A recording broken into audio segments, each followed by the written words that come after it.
सभी का स्वागत है आज की एक स्पेशल क्लास के अंदर जिसका मोटिव है कि आरएससीआईटी के लास्ट दिन जो एक दिन पहले है हम कितना अच्छा थ्योरी पेपर कर सकते हैं उसी के बारे में आज के हम वीडियो में बात करने वाले हैं। जैसा कि आपने थंबनेल में देखा है कि हम जो वीडियो सीरीज बनाने वाले हैं ये थ्योरी पेपर को कवर करने वाली है। तो जो जनवरी में आपके पेपर लगने वाले हैं या आपके 2024 के अंदर जितने भी पेपर लगेंगे उनको ध्यान में रखते हुए हमने ये सीरीज आपके लिए बनाई है। हमारा जो फोकस रहेगा वो पूरा का पूरा फोकस हमारी इस सीरीज के ऊपर रहेगा। तो एग्जाम को फोकस करते हुए सबसे पहले आपको ये समझना है कि आरएससीआईटी के टोटल जो क्वेश्चंस आते हैं वो आते हैं 35, ये आप दिख रहे हैं। और 35 में से आपको करेक्ट क्वेश्चन करने होते हैं 14, मतलब कि 14 क्वेश्चंस। लेकिन हम यहाँ पे टारगेट लेके चलेंगे कि आप 18 क्वेश्चन सही कर सकें और उसके बाद जो रिमेनिंग क्वेश्चंस हैं हम उसमें टारगेट करने की कोशिश करेंगे कि हमारे ज़्यादा से ज़्यादा स्कोर आ सके। तो सबसे पहले हम हमारे 14 मार्क्स को कवर करने की कोशिश करेंगे। तो उसी आधार पर हमारी ये पूरी की पूरी थ्योरी लेक्चर सीरीज चलेगी। सबसे पहले हमको ये समझना जरूरी है कि अभी तक 2024 में आए हुए जितने भी क्वेश्चंस हैं उन क्वेश्चंस के अंदर किस टाइप के क्वेश्चंस आपको देखने को मिलते हैं, जैसे कि direct approach, true and false and remember types. तो डायरेक्ट अप्रोच का मतलब यह है कि आपको डायरेक्टली क्वेश्चन बोला जाएगा, जैसे फॉर एग्जांपल कि आधार कार्ड के अंदर टोटल कितने डिजिट्स होते हैं। तो ये डायरेक्टली एक नॉलेजेबल, तो हमें ये देखना जरूरी है कि जिस तरीके से हमने आपको एग्जांपल बताया है वो आपका डायरेक्ट अप्रोच टाइप के क्वेश्चंस है। वहीं आजकल आरएससीआईटी के पेपर के अंदर ट्रू फॉल्स या फिर कथन निष्कर्ष के कुछ क्वेश्चंस आपको देखने को मिलते हैं जो कि सबसे ज्यादा आप ये बोल सकते हैं कि इंपॉर्टेंट भी रखते हैं और सबसे ज्यादा क्वेश्चन पूछे भी जा रहे हैं। तो आपको माइंड मेकअप करके रखना है कि जब भी आप आरएससीआईटी का पेपर दे रहे हैं तो उसमें कथन सत्य असत्य वाले या कथन और निष्कर्ष वाले जो क्वेश्चंस हैं उन पे आपको डिपेंडेंट होना पड़ेगा। तो इसके लिए आपको ये करना चाहिए कि जब आप किसी टॉपिक को पढ़ रहे हैं तो उसके चारों तरफ 365 आपको समझना पड़ेगा कि जैसे अगर हम इनपुट कंप्यूटर्स की बात करें या इनपुट डिवाइसेस की बात कर रहे हैं तो उसके क्या कथन और निष्कर्ष हो सकते हैं, उनके कंसर्न को हमको देखना पड़ेगा। और उसके बाद है डायरेक्टली रिमेंबर टाइप की, जिसमें हमको याद करना पड़ेगा, जैसे शॉर्टकट कीज। जैसे अगर हम आपको बोले कि अगर एमएस वर्ड के अंदर किसी भी अक्षर को, किसी भी पैराग्राफ को आपको काटना है या कट करना है तो आप कौन सी शॉर्टकट की करेंगे। तो ये जो है ये टोटल रिमेंबर टाइप के क्वेश्चंस है। तो जो आरएससीआईटी का ओवरऑल जो पेपर आता है वो इसी टाइप के क्वेश्चंस को बनकर आता है। हमारी लेक्चर सीरीज में हम जो लर्न करना चाहते हैं लास्ट मोमेंट के ऊपर, उसके अंदर हम टारगेट रखेंगे सबसे पहले MS Word, Excel and PowerPoint के क्वेश्चंस को कवर करने की, जो हम प्रैक्टिकल अप्रोच के साथ भी देखेंगे। उसके बाद हमें देखेंगे कंप्यूटर्स के पार्ट्स, इनपुट आउटपुट डिवाइसेस या कंप्यूटर्स की डिवाइसेस, मेमोरीज और उसका एप्लीकेशंस का क्या उपयोग होता है उसको हम कवर करेंगे। उसके बाद हम गवर्नमेंट की जितने भी digital platforms according to syllabus है उसको हम कवर कर लेंगे, वहां से क्वेश्चंस कहाँ कहाँ बन सकते हैं। उसके बाद इंटरनेट का यूजेस, जिसके अंदर ई ट्रेडिंग प्लेटफॉर्म्स की बात हम देख लेंगे जिस एग्जाम्स के पॉइंट ऑफ व्यू से जो इंपॉर्टेंट कंटेंट है। और उसके बाद हम हमारी कंप्यूटर की सिक्योरिटी और उसके सिक्योरिटी में किस तरीके से हम उसका प्रबंधन कर सकते हैं उसके बारे में हम यहाँ पे देख लेंगे। तो चलिए इन्हीं सभी पैटर्न के इस 5 बिंदुओं को ध्यान में रखते हुए आपकी हम थ्योरिकल लेक्चर सीरीज बनाते हैं जो कि एग्जाम्स के पॉइंट ऑफ व्यू से बहुत ज्यादा इंपॉर्टेंट है। आपका दिया गया समय बहुत ही सार्थक रहेगा और हम उम्मीद करेंगे कि जो हम लेक्चर सीरीज बना रहे हैं उसमें से बहुत सारे क्वेश्चंस आपको आपके आने वाले एग्जाम्स में दिखें। हमने पुराने सभी पेपरों को डिस्कशन करते हुए, उनको सर्चिंग करते हुए ये सब वीडियो सीरीज आपके लिए बनाई है। तो ये वीडियो सीरीज बने रहिए अपने साथ, और हाँ, कॉपी पेन लेके जरूर बैठिए। हमारी कोई भी पॉइंट्स आपको इंपॉर्टेंट लगता है तो वह उसको जरूर लिखिए, क्योंकि ये बिल्कुल शार्प एंड शार्प कंटेंट है जिसको एग्जाम्स के दृष्टिकोण से बनाया गया है, या आप कह सकते हैं लास्ट मोमेंट में पढ़ने वाला सबसे इंपॉर्टेंट वीडियो है जो आपको ज्ञानवर्धन के साथ साथ आपके एग्जाम्स में पास और ज्यादा से ज्यादा मार्क्स लाने की कोशिश कराया। सबसे पहले जो फोकस करना है वो फोकस आपको करना है फाइल एक्सटेंशन पर। तो हमारी स्क्रीन पे हमने बहुत सारे फाइल एक्सटेंशन आपको दिए हैं, लेकिन आपके एग्जाम के दृष्टिकोण से हम कुछ इंपॉर्टेंट फाइल एक्सटेंशंस के बारे में आपको बता देते हैं।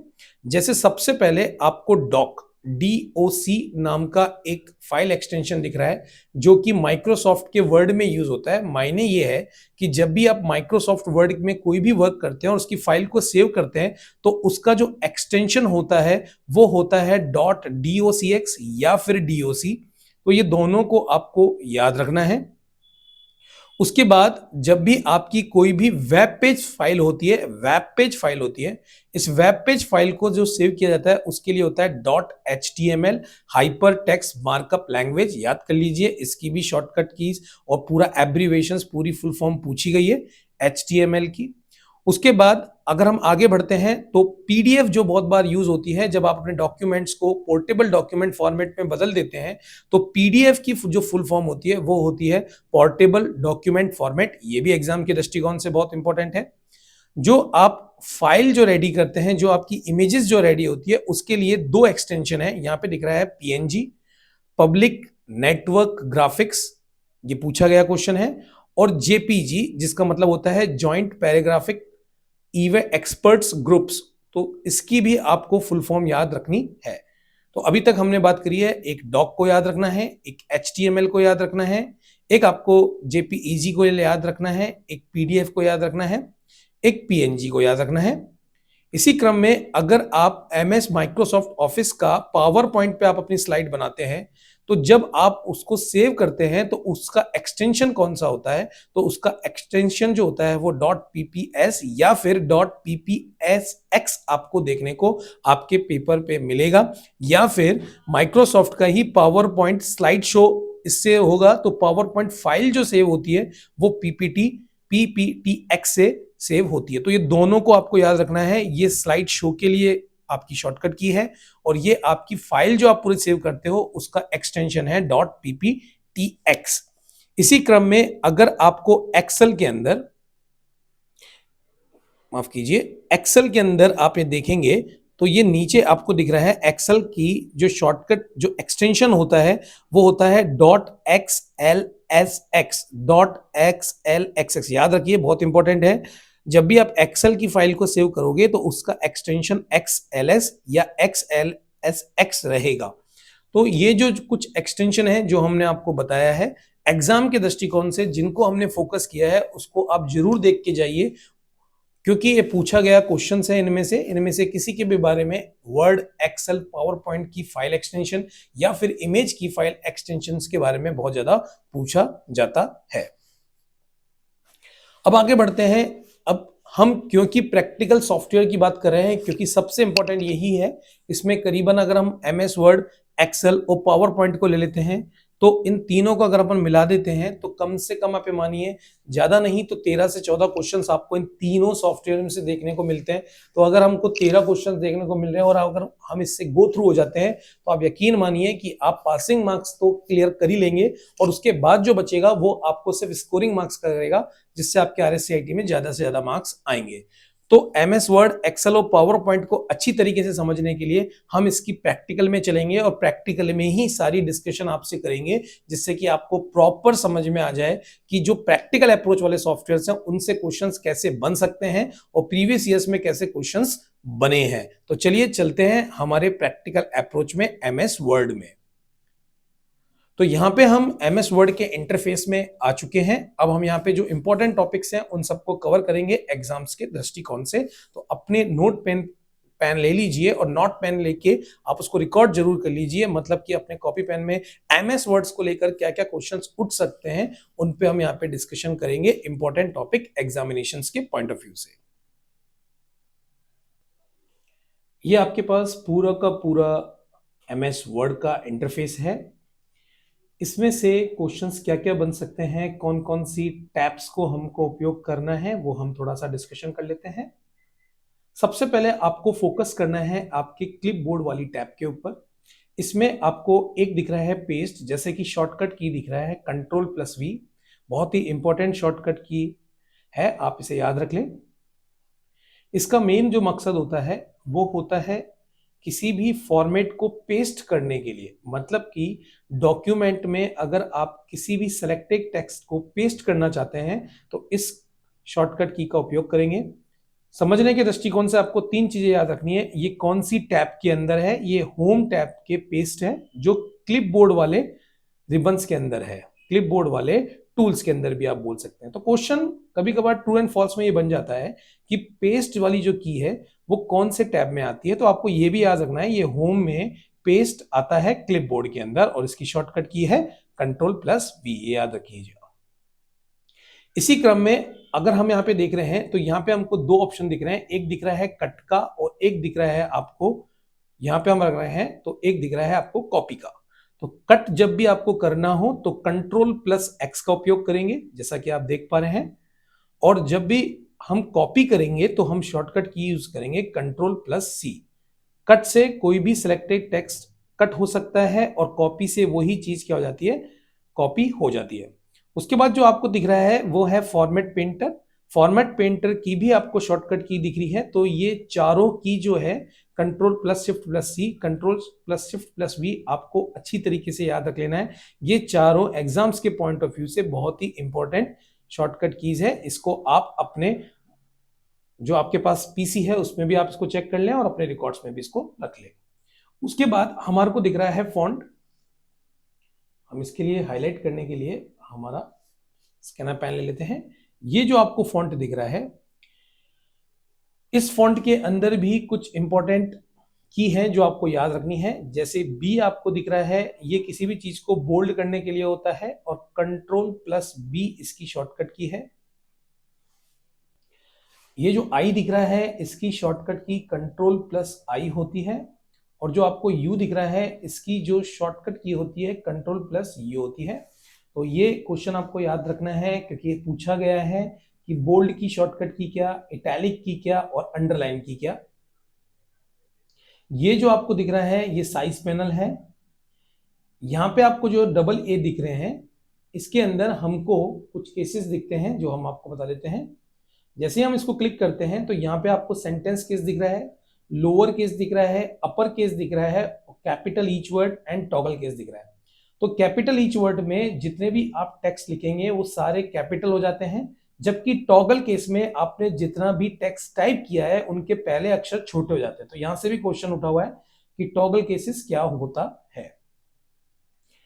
उसी क्रम में अगर हम इस स्टेप से आगे बढ़ते हैं तो पैराग्राफ के फॉर्म में जाते हैं तो हमें यहाँ पे कुछ कीज दिख रही है। जैसे ये, इसको बोलते हैं लेफ्ट अलाइनमेंट, जिसका शॉर्टकट की है Ctrl+L। एग्जाम्स के दृष्टिकोण से बहुत ही इंपॉर्टेंट है। उसके बाद अगर सेंटर करेंगे तो Ctrl+E, अगर राइट अलाइनमेंट करेंगे तो Ctrl+R और अगर जस्टिफाइड करते हैं तो Ctrl+J। याद रखिए, बहुत इंपॉर्टेंट की है, ये आपको याद रखना है। किसी भी टेक्स्ट के अंदर डॉक्यूमेंट्स को जस्टिफाई करने के लिए Ctrl+J का उपयोग किया जाता है। उसी क्रम में अगर हम आगे बढ़ते हैं तो यहाँ पे हमको जो दिख रहा है उसको बोलते हैं लाइन एंड पैराग्राफ स्पेसिंग। तो लाइन एंड पैराग्राफ स्पेसिंग में जैसे ही हमने क्लिक किया तो हमारे सामने एक बार आई है और ये जो ड्रॉप डाउन बार आई है इसके अंदर मैक्सिमम लिमिट क्या है 3.0 और मिनिमम कितनी है 1.0। तो आप याद रखिए मिनिमम और मैक्सिमम जो स्पेसिंग बार की है वो भी आपको यहाँ पे याद रखना है। उसी क्रम में हम आगे चले जाते हैं। आगे आपको ये जो सिंबल दिख रहा है, ये जो सिंबल है सो शो एंड हाइड सिंबल कहते हैं। ये पैराग्राफ के मार्किंग को शो करने के लिए या फिर जहां जहां आपने एंटर दिया है उसको शो करने के लिए प्रदर्शित की होती है, जो कि पैराग्राफ के अंदर इन्वॉल्व रहती है। उसके बाद आपको यहाँ पे जो चीज दिख रही है फाइंड एंड रिप्लेस, इनको बहुत अच्छी तरीके से देखना है।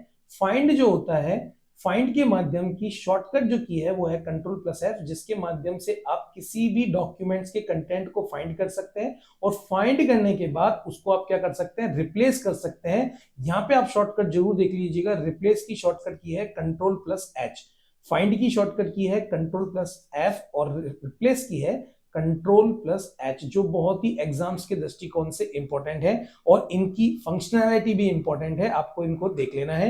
ये फाइंड करने के काम में आता है और रिप्लेस आपको रिप्लेस करने के काम में आता है। फाइंड के अंदर एडवांस फाइंड होता है और एडवांस फाइंड के अंदर भी हम बहुत सारी स्पेशल कैटेगरी को यूज कर सकते हैं। मतलब कि हम केवल टेक्स्ट को फाइंड आउट नहीं, कोई भी डिजिट, लेटर, कैरेक्टर, इन सबको भी फाइंड आउट कर सकते हैं। तो यहां पे होम टैब में जितना इंपॉर्टेंट हो सकता है वो हमने इस एरिया में आपको कवर करवाया है। उसके बाद अभी नीचे देखेंगे, आपको यहां पे ये व्यू दिख रहा है, इसे बोलते हैं रीड मोड, इसे बोलते हैं प्रिंट लेआउट और इसे बोलते हैं वेब लेआउट। ये तीनों लेआउट आपको अच्छी तरीके से समझ में आने चाहिए, क्योंकि ये लेआउट आपको नीचे दिख रहे हैं। तो ये व्यू टैब के अंदर भी आपको, हम इसको एक बार साफ कर देते हैं जिसको आपको समझने में आसानी रहे। ये जो लेआउट व्यू आपको दिख रहे हैं, रीड मोड, प्रिंट लेआउट और वेब लेआउट, ये तीनों के तीनों जो व्यू हैं वो यहाँ पे भी दिखाए जा रहे हैं, तो वो यहाँ पे भी शो हो रहे हैं। तो बाय डिफॉल्ट जो आपको ये पूरा का पूरा जो एरिया दिख रहा है, ये कौन सा व्यू है? ये आपका ये वाला व्यू है, जिस व्यू को हम बोलते हैं प्रिंट लेआउट व्यू। तो बाय डिफॉल्ट एमएस वर्ड में कौन सा लेआउट रहता है? Print layout. आगे बढ़ते हैं, अब हम चलते हैं हमारे होम टैब के बाद इंसर्ट में। इंसर्ट के अंदर हमें जो याद रखना है वो याद ये रखना है कि आप इंसर्ट टैब के अंदर क्या क्या इंसर्ट कर सकते हैं। जैसे आप पेजेस इंसर्ट कर सकते हैं, टेबल्स बना सकते हैं, स्मार्ट आर्ट्स एंड शेप्स बना सकते हैं, कोई भी बुकमार्क जो है। हाँ, यहाँ पे एक इंपॉर्टेंट चीज याद रखिए, जो ये लिंक है जिसकी शॉर्टकट की है Ctrl+K, हाइपर लिंक। इसकी हाइपर लिंक मतलब कि अगर आपको कोई लिंक जनरेट करना है तो आपको इस ऑप्शन का उपयोग किया जाएगा, जिसकी शॉर्टकट की है Ctrl+K। ये बहुत ही इंपॉर्टेंट है एग्जाम्स के पॉइंट ऑफ व्यू से। उसके बाद अगर पेज पे हेडर एंड फुटर देना हो या फिर पेज नंबर देना हो तो आप हेडर एंड फुटर का उपयोग करेंगे। कौन सी टैब के अंदर? इंसर्ट टैब के अंदर। कोई क्वेश्चंस को एग्जामिनर घुमा सकता है तो आपको याद रखना है कि header, footer and page number आपके पास कहां अवेलेबल है? इंसर्ट के अंदर। अब थोड़ा हम बात कर लेते हैं हेडर क्या होता है। तो हेडर को अगर अपन थ्योरिकल फॉर्म में देखें तो जब भी कोई पेज होता है तो उसकी जो हेडिंग आपको दिख रही है उसको सेट करने के लिए हेडर का उपयोग किया जाता है। वहीं अगर आप फुटर देखेंगे तो ये नीचे चली गया है फुटर लेवल पे, मतलब जो भी आप कोई भी आपके डॉक्यूमेंट्स के अंदर डेटा मेंशन करना चाह रहे हैं आप यहाँ पे मेंशन कर सकते हैं। और पेज नंबर के अंदर आप किसी भी पेज के ऊपर पेज नंबर लगा सकते हैं। तो ये हेडर एंड फुटर एग्जाम्स में पूछा गया है, इसलिए ये बहुत ही इंपॉर्टेंट है। इनके बारे में, इनकी फंक्शनलिटी के बारे में आपको पता होना चाहिए। स्मार्ट आर्ट किसी भी चीज को स्मार्टली तरीके से प्रेजेंट करने के लिए बनाई गई प्रॉपर्टी होती है। वहीं अगर आपसे पूछ लिया जाए कि कोई भी पिक्चर्स को अगर हमें इस डॉक्यूमेंट में लाना है तो हम ऑनलाइन पिक्चर और डिवाइस पिक्चर्स, मतलब कि जो कंप्यूटर में रखी पिक्चर्स है उसको भी इससे कवर कर सकते हैं। अगर हमें टेक्स्ट बॉक्स बनाना हो तो हम यहाँ पे टेक्स्ट बॉक्स का उपयोग करेंगे। वर्ड आर्ट से भी क्वेश्चन पूछा गया है कि वर्ड आर्ट जो है, जब भी आप वर्ड आर्ट मतलब है कोई भी वर्ड के ऊपर आर्ट फॉर्मुलेट करेंगे तो वो ऑप्शंस इंसर्ट में अवेलेबल है। इसी तरह आप यहाँ पे एक और ऑप्शन देख रहे हैं, ड्रॉप कैप। ड्रॉप कैप को हम एक्टिव कर देते हैं एक बार आपको समझाने के लिए। जैसे हम मान लेते हैं एक रैंडमली एक पैराग्राफ हमने ले लिया। अभी आप देख पा रहे हैं सिंबल्स, ये सिंबल्स एंटर का है। इसको बंद करने के लिए यहां से हम एक बार क्लिक कर देते हैं और हम वापस इंसर्ट टैब पे आते हैं। आप ये देखिए, जैसे ही हमने इस पैराग्राफ को सेलेक्ट किया ये ड्रॉप कैप एक्टिव हो गया। तो ड्रॉप कैप दो तरीके के हैं। एक ड्रॉप ये है जो आपके ड्रॉप मतलब कि पहला जो अक्षर है वो बड़ा हो जाएगा वी, आप यहाँ पे देखिए। और अगर इन मार्जिन की बात करेंगे तो सारे के सारे पैराग्राफ वी साइड में चला गया और उसका मार्जिन के अंदर वी आपका पहला अक्षर बड़ा हो गया है। तो इस तरीके से जो ड्रॉप कैप है वो पहले अक्षर को बड़ा करता है, ये आपको याद रखना है। डेट एंड टाइम के लिए भी इंसर्ट टैब का उपयोग करेंगे। और अगर किसी की मैथमेटिकल इक्वेशन या सिंबल को, स्पेशल सिंबल को टाइप करना है तो भी हम इंसर्ट टैब का उपयोग करेंगे।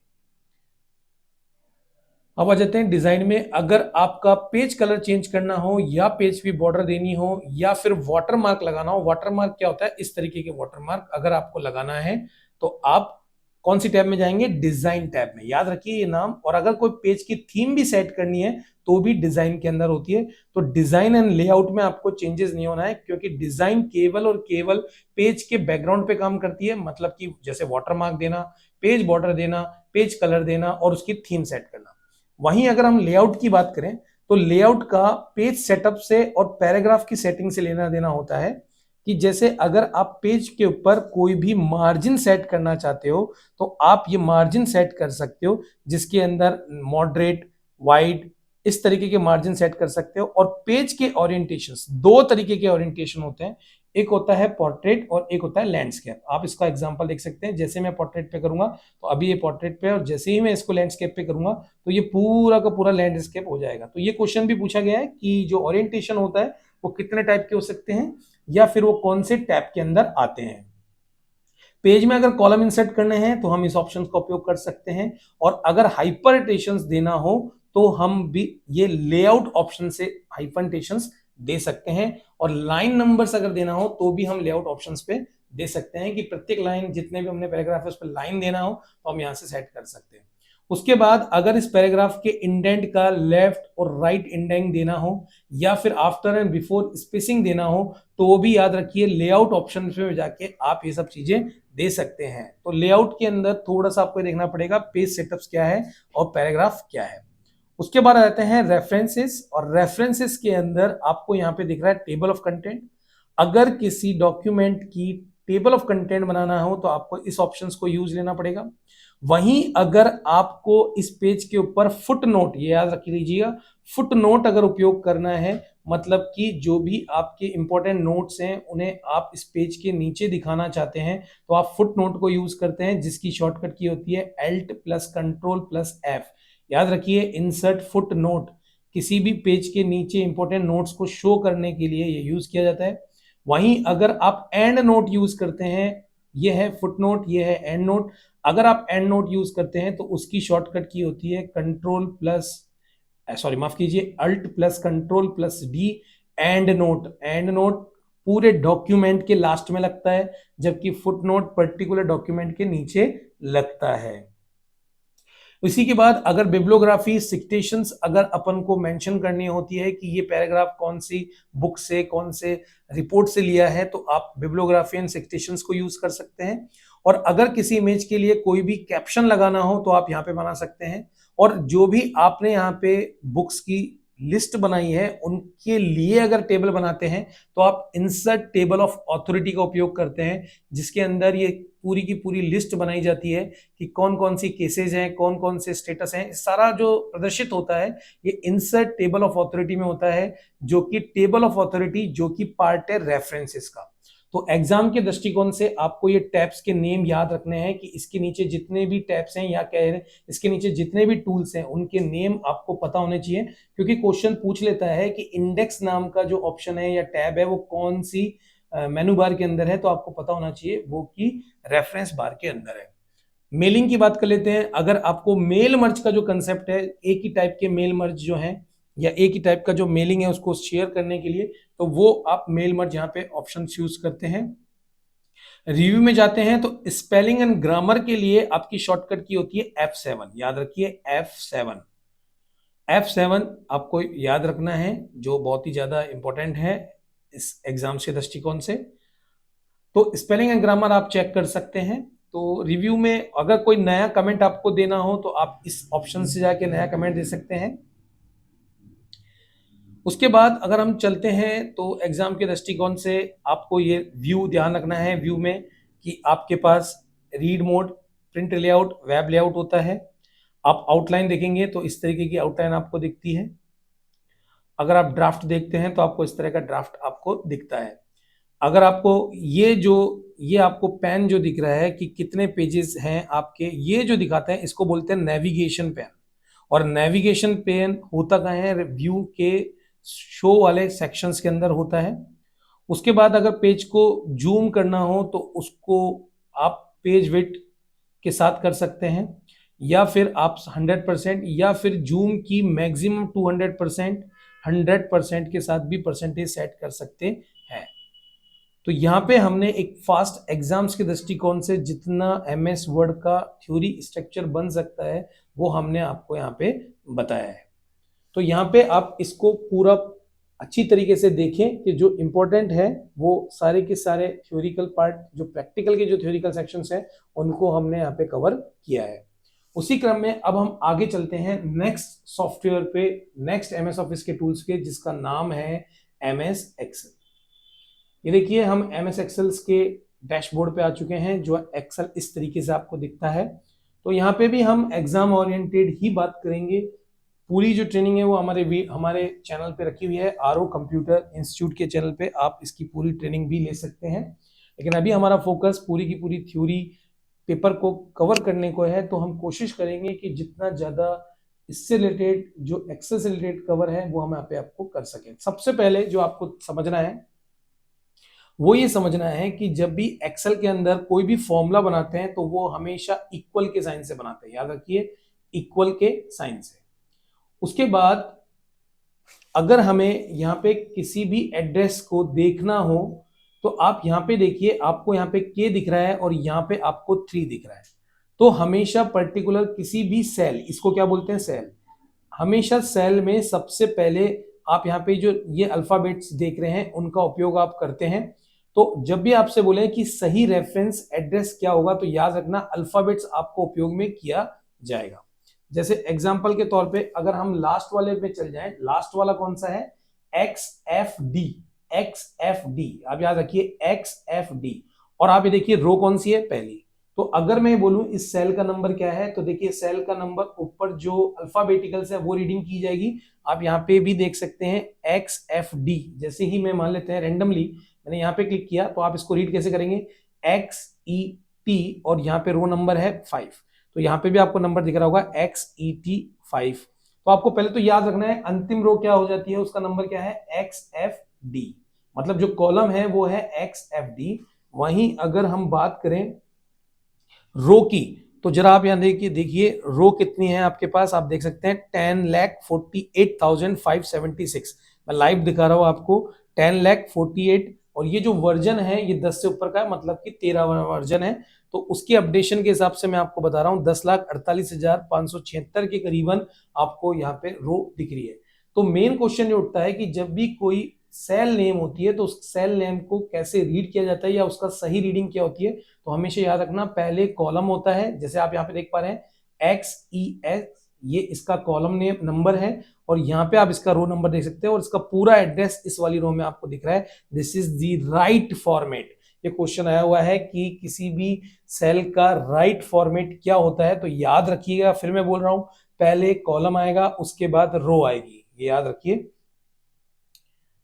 हम वापस हमारे मेन पोजीशन पे आ जाते हैं। अब उसके बाद जब भी आपको एक्सेल में कोई फॉर्मूला बनाना होता है, जैसे फॉर एग्जांपल जब भी कोई फॉर्मूला आपको स्टार्ट करना है, हमेशा याद रखिए इक्वल के साइन से फॉर्मूला स्टार्ट होता है, मतलब कि इक्वल के साइन से ही फॉर्मूला हमेशा स्टार्ट होगा, याद रखिए। ये क्वेश्चन बहुत इंपॉर्टेंट पूछा गया है। तो हम यहाँ पे कुछ समझाने के दृष्टिकोण से आपको कुछ बेसिक फॉर्मूले समझा देते हैं। जैसे यहाँ पे 15 लिखा हुआ है, 20 लिखा हुआ है और 25 लिखा हुआ है। अब मान लेते हैं हमें इसको सम करना है, तो हम कैसे सम लगाएंगे उसको आप समझिए। इक्वल का साइन लगा के हम SUM सम करते हैं और उसके बाद ब्रैकेट देते हैं, याद रखिए। उसके बाद हमने ब्रैकेट दिया है और ब्रैकेट के बाद हमने कुछ इस तरीके से सेल का नंबर दिया, याद रखिए 15, 20, 25 नहीं दिया है। इसके जो एड्रेस है, F नंबर का कॉलम, 3 नंबर की रो, H नंबर का कॉलम और 3 नंबर की रो मेंशन किया और ब्रैकेट क्लोज किया। This is the right way of formula, याद रखिए ये बिल्कुल करेक्ट तरीका है फॉर्मूले का उपयोग करने का। तो यहाँ पे हम इन तीनों नंबर के जोड़ आपको यहाँ पे बता देंगे। जैसे हमने जोड़ किया तो आप देखिए यहाँ पे आपका सम निकल गया है। इसी तरीके से अगर आपको सीरीज में जो भी डेटा दे रखा है उसमें मैक्सिमम नंबर निकालना हो कि सबसे मैक्सिमम नंबर कौन सा है, तो आप इक्वल लगाएंगे, मैक्स लिखेंगे, ब्रैकेट लगाएंगे और जो भी आपकी रेंज है उसको आप सेलेक्ट कर लेंगे। रेंज है ये रेंज। जब भी रेंज को कंटिन्यू फॉर्म में सेलेक्ट करते हैं तो उसके बीच में हम ये वाला सिंबल्स यूज करते हैं। इसका हम ब्रैकेट क्लोज कर देंगे और यहाँ पे कर देंगे एंटर। तो आप यहाँ पे देख पा रहे हैं कि आपको मैक्सिमम नंबर इसने निकाल के दे दिया है। इसी तरह से अगर आपको मिनिमम नंबर निकालना हो तो आप इक्वल लगाएंगे, मिन नंबर लगाएंगे और यहां से ये सेलेक्ट करने के बाद यहाँ पे इसको बंद कर देंगे। तो यहाँ पे आप देखिए मिनिमम नंबर भी आ चुका है। तो किसी भी डेटा का मैक्सिमम और मिनिमम नंबर इन दोनों फंक्शन से उपयोग में होगा। अगर आपको काउंट फंक्शन उपयोग करना है तो इक्वल काउंट लगाएंगे, ब्रैकेट ओपन करेंगे और यहाँ पे भी रेंज सेलेक्ट करेंगे। तो हम ये देख पा रहे हैं कि कितने अक्षर या कितने डिजिट्स में है। तो यहाँ पे आपके कितने डिजिट्स हैं, 3। तो ये 4 चीजें आपको याद रखनी है, ये 4 फंक्शन आपको याद रखने हैं जो कि बहुत बार पूछे जाते हैं ये फंक्शंस क्या काम करते हैं, तो इनके बारे में आपको बहुत अच्छी तरीके से समझ होना बहुत जरूरी है। उसी क्रम के अंदर अगर हम बात करें कि एक्सेल के अंदर जो क्वेश्चंस पूछे जाते हैं, ड्राइव किए गए हैं, वो हम बता देते हैं कि अगर आपसे एक क्वेश्चन ये भी पूछ सकता है कि जो डेटा आपने सेलेक्ट किया है उसके एडिशनल एवरेज निकालना हो, तो नीचे वाली स्क्रीन पे, मतलब कि नीचे वाले स्टेटस पे ये दिखता है, तो आप देख पा रहे हैं यहाँ पे ये दिख पा रहा है। अभी हम इसमें एक और चीज ऐड कर देते हैं, एवरेज। अगर मान लीजिए आपको एवरेज निकालना हो तो इक्वल एवरेज, और वापस हम नंबर सेलेक्ट करेंगे तो यहाँ पे हम एवरेज निकाल सकते हैं। इस तरीके से आप ये फॉर्मूलों को हमेशा याद रखें जो आपके काम के लिए, थ्योरी के लिए उपयोगी है।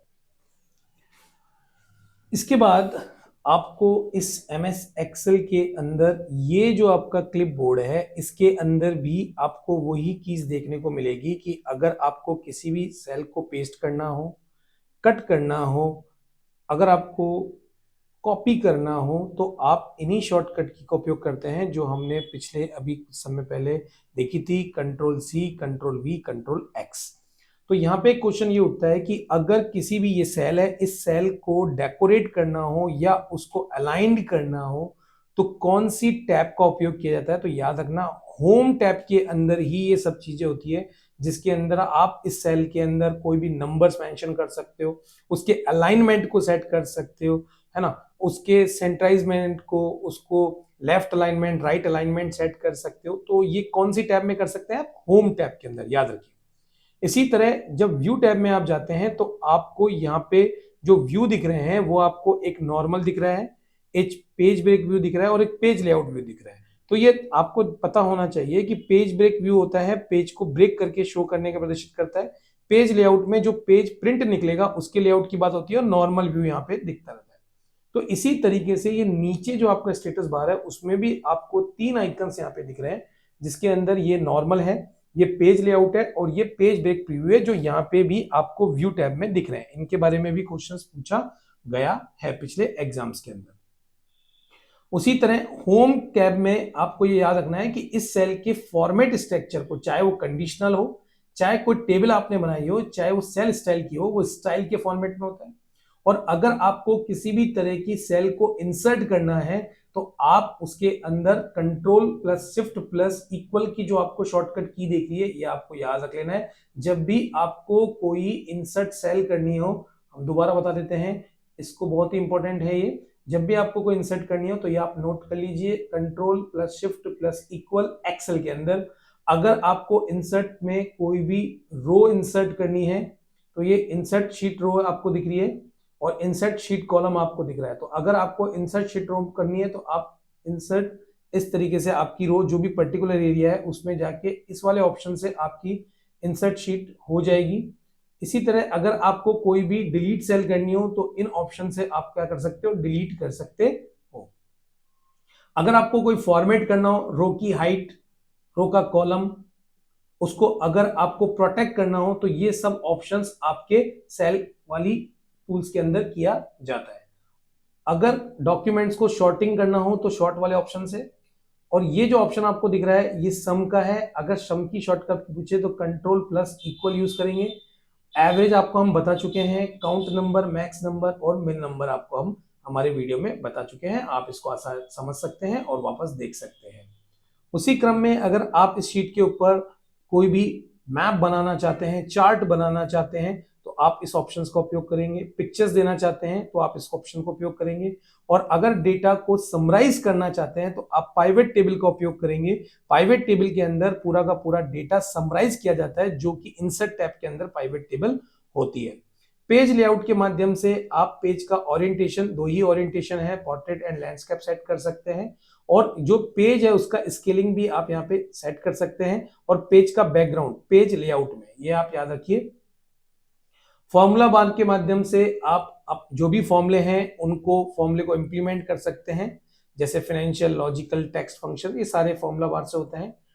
डेट माध्यम से आप किसी भी तरह का व्हाट इफ एनालिसिस, जिसमें सिनेरियो मैनेजर, गोल से डेटा टेबल, तो सिनेरियो मैनेजर्स आप याद रखिए। सिनेरियो मैनेजर के माध्यम से आप एक सिनेरियो क्रिएट कर सकते हैं गोल सिक के माध्यम से जो भी आप इनपुट वैल्यू को टारगेट करते हैं उसको आप फाइंड आउट कर सकते हैं। इसी तरीके से आपको यहाँ पे डेटा वैलिडेशन देख रहा है कि अगर आप किसी भी सेल के अंदर कोई भी रूल्स रेगुलेशंस वैलिडेट करना चाहते हैं तो आप डेटा वैलिडेशन का उपयोग करते हैं। तो यहाँ पे आप ये देख सकते हैं कि इस टैब के अंदर ये सारी टैब्स को आप एक बार गो थ्रू होके जाइए कि क्या क्या कनेक्शन इनका रहता है। कभी भी दो टेबल को एक साथ जोड़ना हो तो ये कनेक्शन वाले मॉडल से आप जोड़ेंगे। रिव्यू में आप कोई भी कमेंट देना चाहो किसी भी सेल के अंदर, शॉर्टकट की आप याद रखना है शिफ्ट प्लस F2 के साथ। स्पेलिंग के लिए सेम टू सेम F7 का उपयोग करेंगे। और व्यू वाली टैब में जाने के बाद आप सबसे इंपॉर्टेंट जो बात है वो है फ्रिज पैन। फ्रिज पैन के माध्यम से आप किसी भी पर्टिकुलर, जैसे मान लेते हैं यहाँ पे एक पर्टिकुलर हेडिंग है और इस हेडिंग को आप फ्रिज करना चाहते हैं तो आप फ्रिज पैन का उपयोग करेंगे। तो यहाँ पे आप देख पा रहे हैं कि पूरा का पूरा अगर कोई भी वर्कशीट स्क्रॉल को आपको फ्रिज करना है तो फ्रिज पैन का लेंगे। अगर रो को ब्लॉक करना है तो freeze to top row block हो जाएगी, टॉप रो हो जाएगी और फर्स्ट कॉलम हो जाए। तो देखना यह है कि जो टॉप रो है वो ब्लॉक होती है, फर्स्ट कॉलम फ्रिज होती है। फ्रिज जो होती है वो फ्रिज पैन से होती है। जो ऑप्शंस कहाँ पे अवेलेबल है, व्यू के अंदर। तो यहाँ पे एमएस वर्ड में एग्जाम्स के दृष्टिकोण से जितने क्वेश्चंस पूछे जा सकते हैं या पूछे गए हैं उनको हमने यहाँ पे समराइज कर दिया है। इसी क्रम में हम तीसरे सॉफ्टवेयर पे चलते हैं जो कि है पावर पॉइंट। पावर पॉइंट के लिए हम पावर पॉइंट के डैशबोर्ड पे आ जाते हैं और पावर पॉइंट के डैशबोर्ड पे आने के बाद सबसे पहले पावर पॉइंट की हम बात कर लेते हैं। कुछ इस तरीके का इंटरफेस आपको देखने को मिलता है पावर पॉइंट के ऊपर। पावर पॉइंट के अंदर आपको सबसे पहले नीचे अगर अपन कर्सर लेके जाएं तो आपको ये देख लेना बहुत जरूरी है कि ये जो ऑप्शन दिख रहा है ये नॉर्मल व्यू का है, ये स्लाइड शॉर्टर का है और ये ऑप्शन रीडिंग व्यू का है। तो बाय डिफॉल्ट स्टेटस बार के अंदर ये तीन ऑप्शंस आपको दिखते हैं। जैसे अभी आपको ये एरिया दिख रहा है, ये स्लाइड एरिया है, मतलब इसको स्लाइड कहते हैं। यहाँ पे एक बात और याद रखिएगा, जब भी आप एमएस वर्ड में काम करते हैं तो डॉक्यूमेंट पे काम करते हैं, जब भी आप एमएस एक्सेल में काम करते हैं तो आप स्प्रेडशीट पे काम करते हैं, और जब भी आप पावर पॉइंट में काम करते हैं तो आप स्लाइड्स के ऊपर काम करते हैं। इन्हें क्या बोलते हैं, स्लाइड। ये क्वेश्चन भी इस टर्म में पूछा गया है तो ये आप याद रखें। अगर आपको कभी भी पावर पॉइंट में कुछ नई स्लाइड इंसर्ट करनी है, बहुत ही इंपॉर्टेंट क्वेश्चन है कि इसकी शॉर्टकट की क्या होती है, तो आप देख पा रहे हैं Ctrl+M इसकी शॉर्टकट की होती है। जब भी आप कोई भी स्लाइड शो इंसर्ट करेंगे, न्यू स्लाइड इंसर्ट करेंगे तो आप जो शॉर्टकट यूज करेंगे वो करेंगे Ctrl+M। याद रख लीजिए, बहुत बार पूछा गया क्वेश्चन है। उसके बाद हम बात करते हैं कि इस स्लाइड्स के ऊपर हम इंसर्ट करना चाहें तो हम स्मार्ट आर्ट इंसर्ट कर सकते हैं, कोई भी हम कमेंट दे सकते हैं, स्लाइड नंबर भी हम मेंशन कर सकते हैं। तो ये सारे के सारे जो इंसर्ट हैं, मतलब कि क्या क्या हम इस पे फिक्स कर सकते हैं, वो हमें इंसर्ट टेबल पे मिलेगी। इसकी अगर मैं डिजाइन की बात करूं तो इसके डिजाइन को हम किस तरीके से वेरिएंट दे सकते हैं या उसका टाइप सेट कर सकते हैं, वो हम यहाँ से, इसकी थीम भी हम यहाँ से सेट करते हैं। तो किसी भी स्लाइड की थीम और वेरिएशन जो है वो कहां से सेट होता है, डिजाइन से, याद रखिए। और उसका जो बैकग्राउंड है वो कस्टमाइजेशन सेक्शन से फाइट होता है। और साइज अगर हम बात करें तो स्लाइड की साइज स्टैंडर्ड और वाइड स्क्रीन है। स्टैंडर्ड का साइज 4:3 है और 16:9 है। कस्टम स्लाइड शो पे जाएंगे तो हम विड एंड हाइट को भी सेट कर सकते हैं। याद रखने की बात ये कि डिजाइन के अंदर थीम, वेरिएशन और कस्टमाइजेशन सेट किया जाता है। वहीं बात करें ट्रांजैक्शंस की, तो ट्रांजैक्शन के मायने ये है जब हम स्लाइड के ऊपर कुछ भी टेक्स्ट ड्रॉ कर लेते हैं, टाइप कर लेते हैं, अगर उनकी एक स्लाइड से दूसरी स्लाइड पे हमें जाना हो तो हम कौन सा स्लाइड उपयोग करते हैं। जैसे हम मान लेते हैं Ctrl+M करके दो स्लाइड्स हमारे सामने हैं, हम चाहते हैं first slides and second slide. First slides के ऊपर अगर हमने ये स्प्लिट यूज किया तो ये देखिए, ये जब पहली स्लाइड से दूसरे स्लाइड पे जाएगा तो कुछ इस तरीके का इंटरफेस आपको देखने को मिलेगा। तो अगर उस पर कोई साउंड लगाना हो या फिर उसकी टाइमिंग सेट करनी हो कि कितनी देर बाद वो आएगी, ये सारी टाइमिंग एंड ट्रांजैक्शन जो सेट होता है वो इस वाले सेक्शन, मतलब कि ट्रांजैक्शन में सेट होता है, जिसका आप प्रीव्यू भी देख सकते हैं। उसके बाद अगर टेक्स्ट के ऊपर, जैसे मान लेते हैं यहाँ पे हमने लिखा आरोह कंप्यूटर, और इसी टेक्स्ट के ऊपर अगर आपको किसी भी तरह का एनिमेशन लगाना हो तो आप इस ऑप्शंस पे जाके, जैसे मान लेते हैं अपीयर वाला लगा दिया, तो आप देखेंगे जब हम इसको प्रीव्यू वाले ऑप्शन पे लेके जाएंगे तो अगर आपको कोई भी, जैसे यहाँ पे आपको थोड़ा सा इफेक्टिव नहीं दिख रहा, तो हम थोड़ा सा स्विल यूज करते हैं। ये देखिए, अब आपको समझ में आएगा। तो आप इस तरीके का अगर कोई भी एनिमेशन लगाना चाहते हैं तो एनिमेशंस मेन्यू में जाके आप एनिमेशन लगा सकते हैं। उसका टाइमिंग, उसकी स्टार्ट पॉइंट, उसका डिले टाइम, उसके एनिमेशंस को भी आप यहाँ से ऐड कर सकते हैं।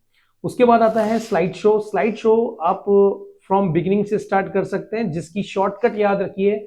बहुत बार पूछा गया है कि स्लाइड शो को स्टार्ट करने के लिए आप कौन सी शॉर्टकट की होती है, वो होती है F5। बिगिनिंग में स्टार्ट करने के लिए, करंट स्लाइड को स्टार्ट करने की शॉर्टकट की होती है शिफ्ट प्लस F5। बहुत ही इंपॉर्टेंट है, याद रखिए दोनों चीजें। और कस्टम स्लाइड शो में आप अपने हिसाब से कस्टम स्लाइड्स बना सकते हैं। तो स्लाइड शो में रिहर्सल टाइमिंग, रिकॉर्डिंग टाइमिंग या सेटअप स्लाइड्स आराम से आप इस आइकन के थ्रू कर सकते हैं। मतलब कि स्लाइड शो को पूरा कंट्रोल करने के लिए ये टैब उपयोग की जाती है। तो एग्जाम के दृष्टिकोण से ये दोनों चीजें बहुत ज्यादा इंपॉर्टेंट है, इनकी शॉर्टकट की आप याद रखिए। ये आता है रिकॉर्डिंग, मतलब अगर आप इस पूरी को रिकॉर्ड कर सकते हैं और आप एक्सपोर्ट टू वीडियो भी कर सकते हैं, मतलब इसका वीडियो भी बना सकते हैं। रिव्यू में जाके सेम टू सेम आप नया कमेंट दे सकते हैं, आप इसकी स्पेलिंग को चेक कर सकते हैं। तो ये सारे ऑप्शंस जो हम पढ़ते आ रहे हैं MS वर्ड में, उन्हीं को यहाँ पे उपयोग किया गया है। तो हमने कोशिश करी है कि जो भी एग्जाम्स के दृष्टिकोण से इन तीनों प्रैक्टिकल सॉफ्टवेयर में थ्योरी बन सकती है, उसमें हमने इसको कवर किया है। आप इसको एक बार जरूर देख के जाएं। उम्मीद करेंगे कि इसमें से आपको क्वेश्चंस एग्जाम्स में दिखें। यहाँ पे हमारा जो तीनों सॉफ्टवेयर के प्रैक्टिकल पार्ट्स थे, उनको हमने कवर कर दिया है। आगे जब हम वीडियो में आगे बढ़ेंगे तो इनसे रिलेवेंट अगर कुछ भी आता है तो हम आपको और भी कवर करने की बात करेंगे।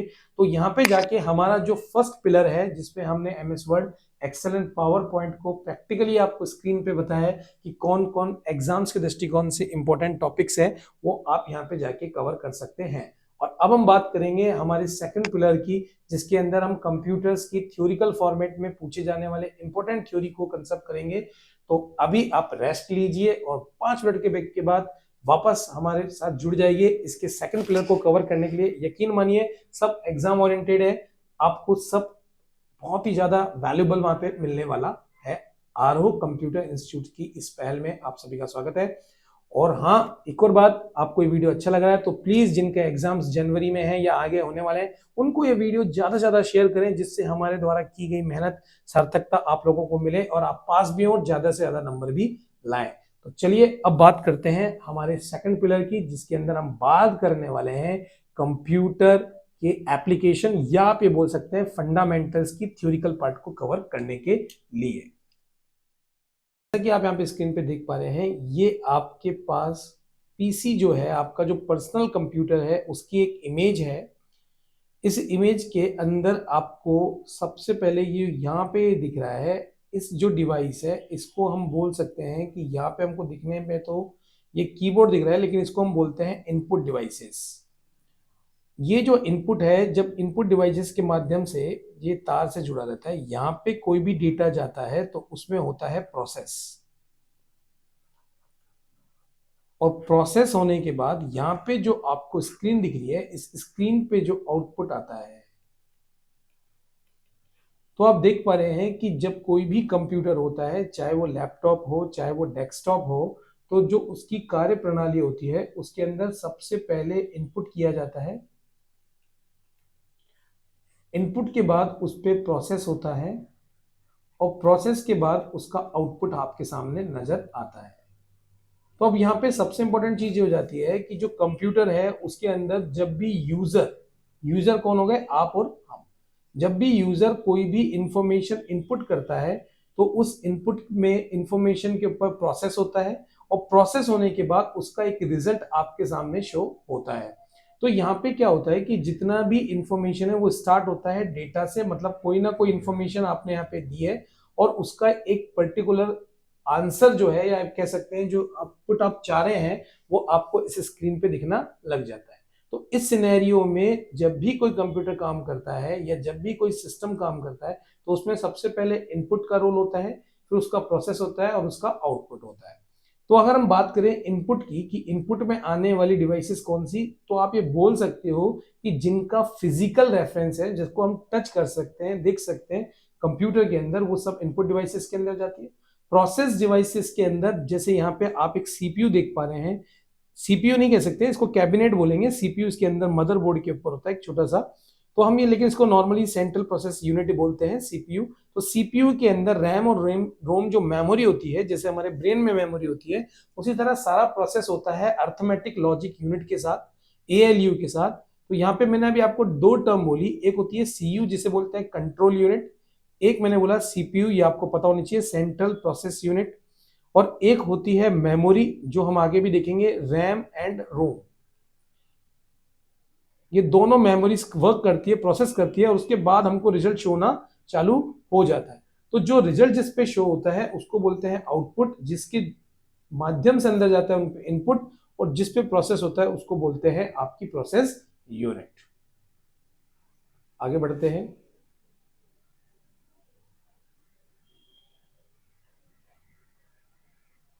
इसी क्रम में अगर हम बात करें तो यहाँ पे हमने एक इमेज ली है जिसके अंदर हमने digitalworld839.com की साइट से, जो हमें क्लासिफिकेशन ऑफ कंप्यूटर उनका अच्छा लगा, जो हमने यहाँ पे इनमें इन्वॉल्व किया है, कि इन्होंने ये बताया है कि क्लासिफिकेशन ऑफ कंप्यूटर जो है, आप चाहें तो ये इमेज वहां पे भी जाके, या चाहें तो आप आर्टिकल को वहां पे जाके भी पढ़ सकते हैं इनकी साइट पे जाकर।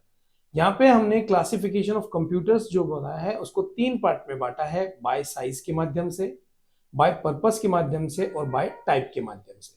तो अगर हम साइज के माध्यम से बात करें, मतलब कि बड़ा छोटे के क्रम में बात करें, तो सबसे पहले सुपर कंप्यूटर आता है जो बहुत ही पावरफुल होते हैं। परम जो है भारत का वो सुपर कंप्यूटर है।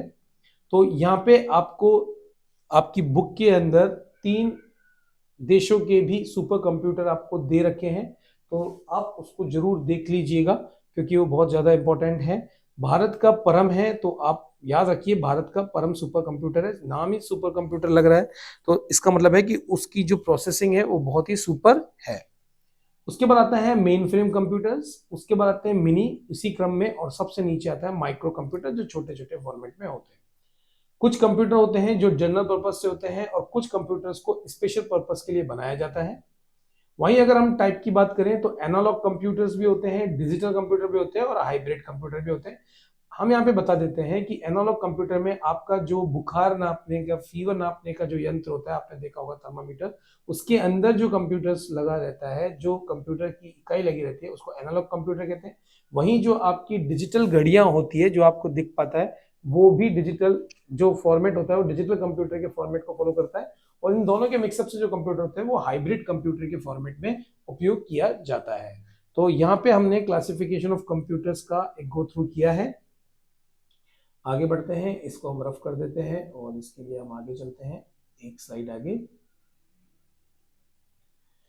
यहाँ पे हमने कुछ इमेजेस का सहारा लिया है आपको समझाने के लिए कि इनपुट डिवाइसेस कौन कौन सी होती है। तो एक बार इसको जरूर गो थ्रू कर लीजिएगा, जैसे keyboard, touch pad, light pen, mouse, scanner, digital camera, microphone and joysticks, ये सब इनपुट डिवाइसेस होती है। वहीं अगर आउटपुट डिवाइसेस की बात करें तो मॉनिटर्स हो गए, प्रिंटर्स हो गए, स्पीकर्स हो गए, प्रोजेक्ट हो गया, प्लॉटर हो गया, हेडफोन्स हो गया, ये भी सब पूरा का पूरा जो है वो सब आउटपुट डिवाइसेस की कैटेगरीज में जाता है। तो थोड़ा सा आप इनको यहाँ पे देख लेंगे, इसको क्लासिफाइड कर लेंगे और याद कर लेंगे।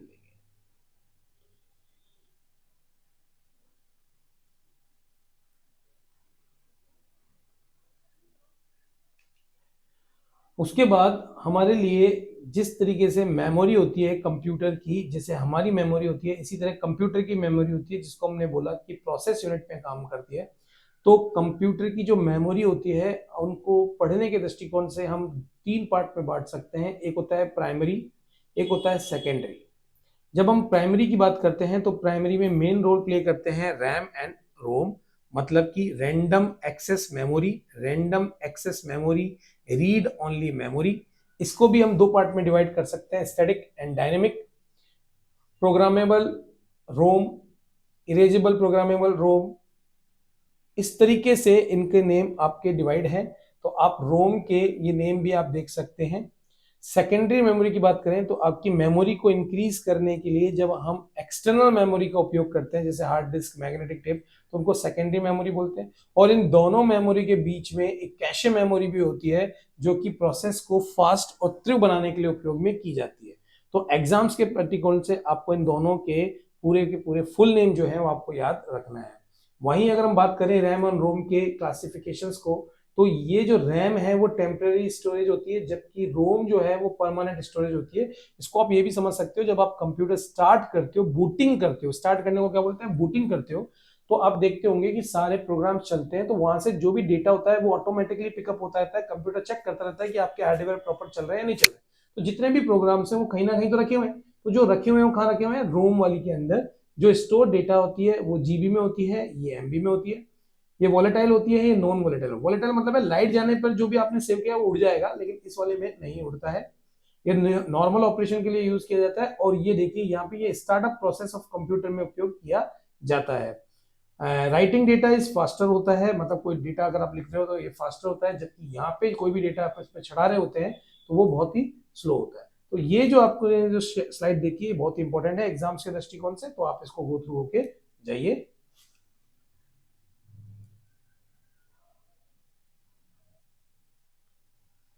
उसके बाद बात कर लेते हैं नेक्स्ट स्लाइड की। यहाँ पे हमने उपयोग किया है इस इमेज का आपको प्रिंटर के बारे में समझाने के लिए, कि जो आउटपुट होता है, आपको पता है कि प्रिंटर जो है वो आउटपुट डिवाइस है। ये दो तरीके के प्रिंटर आपको देखने को मिलेंगे, एक होता है इम्पैक्ट, एक होता है नॉन इम्पैक्ट। इम्पैक्ट मतलब होता है जो कोई ना कोई छाप करता है, नॉन इम्पैक्ट मतलब है जो छाप नहीं करता, कहीं ना कहीं वो लेजर का उपयोग करता है, कहीं ना कहीं वो इंप्रेशन का उपयोग करता है। तो इम्पैक्ट प्रिंटर में दो क्लासिफिकेशन है, एक होता है कैरेक्टर प्रिंटर, 1 by 1 कैरेक्टर छापता है, जो जिसके अंदर पुराना डॉट मैट्रिक्स प्रिंटर है, डेसिबल प्रिंटर है, जो आप बैंक्स में देख पाते हैं जब आप अपनी पासबुक को प्रिंटेड कराते हैं। इसी तरह लाइन प्रिंटर का मतलब है हर लाइन टू लाइन प्रिंट होता है, जैसे drum printer, chain printer, brand printer, ये सब इसके एग्जांपल्स हैं लाइन प्रिंटर के। वहीं नॉन इम्पैक्ट प्रिंटर की बात करें तो इंकजेट प्रिंटर है, लेजर प्रिंटर है जो नॉर्मली यूज होता है, और थर्मल प्रिंटर है। तो ये कुछ प्रिंटर्स हैं जो नॉन इम्पैक्ट टाइप के होते हैं। थर्मल प्रिंटर बड़े बड़े मैप्स निकालने के काम में आते हैं, बड़े बड़े डिजाइन बनाने के काम में आते हैं। लेजर प्रिंटर्स आप तो देख रहे हैं बहुत बार, आप जब फोटोकॉपी करते हैं या आप अपने प्रिंट निकालते हैं तो जिन नॉर्मल कंप्यूटर से, जिन नॉर्मल प्रिंटर से आप निकालते हैं उन सबको लेजर प्रिंटर की कैटेगरी में कहते हैं। तो नॉर्मली यूज आने के लिए या तो इंकजेट प्रिंटर जिसके अंदर इंक को फ्लो किया जाता है, स्प्रे किया जाता है, या फिर लेजर के थ्रू आपके वर्ड्स को बताया जाता है। तो इन दोनों के कॉम्बिनेशन से जो प्रिंटर बनते हैं उन्हें हम नॉन इम्पैक्ट प्रिंटर कहते हैं। एग्जाम के दृष्टिकोण से बहुत इंपॉर्टेंट है, आपको ये देखना जाना चाहिए एग्जाम्स के पॉइंट ऑफ व्यू से। आगे बढ़ते हैं।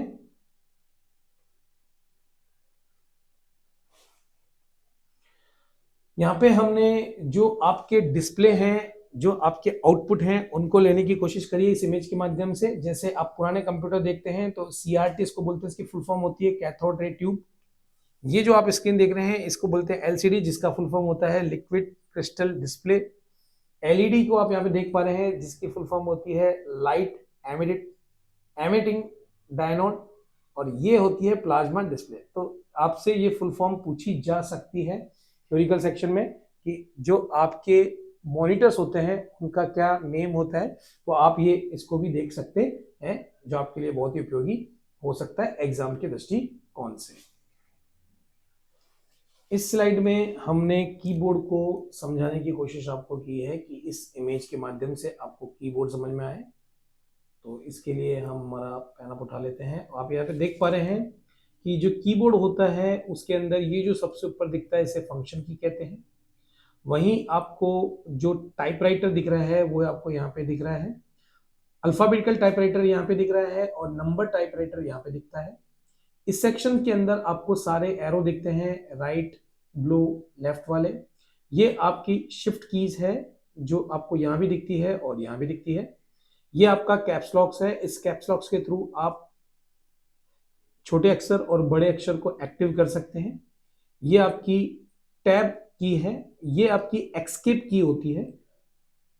ये आपका बैक स्पेस है जिससे कि आप बैक स्पेस दे सकते हैं। ये एंटर की है, ये आपकी एल्ट की है, और ये आपका स्पेस बार है जिसका आप उपयोग कर सकते हैं। स्पेस बार से स्पेस निकलता है।